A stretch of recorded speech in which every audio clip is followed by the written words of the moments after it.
新闻开始来看，今年的第9号风台苏拉暴风圈已经脱离台湾南部的陆地，继续往西北西移动。气象局伫昨半暝解除陆上风台警报，拄啊下晡2点半嘛解除苏拉风台的海上风台警报。也毋过，续落来，阁有今年的第11号风台海葵，气象局是预估拜六这个风台会上接近台湾，对北部阁有马祖地区影响上大。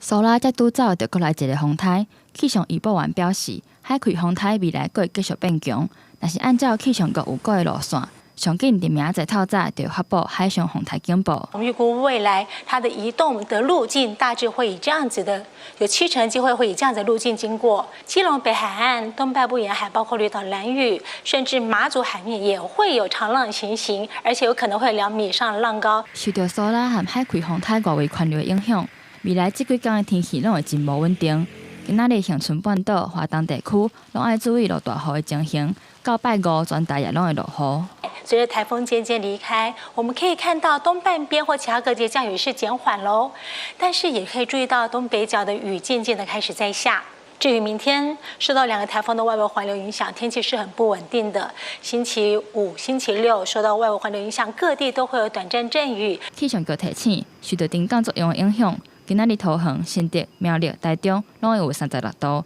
尤其苗栗可能会出现38度以上的高温。另外，新竹以北和南部、外岛地区会出现8到9级的强阵风，马祖甚至有9到10级，提醒民众要爱注意。记者曾俊佑台北报道。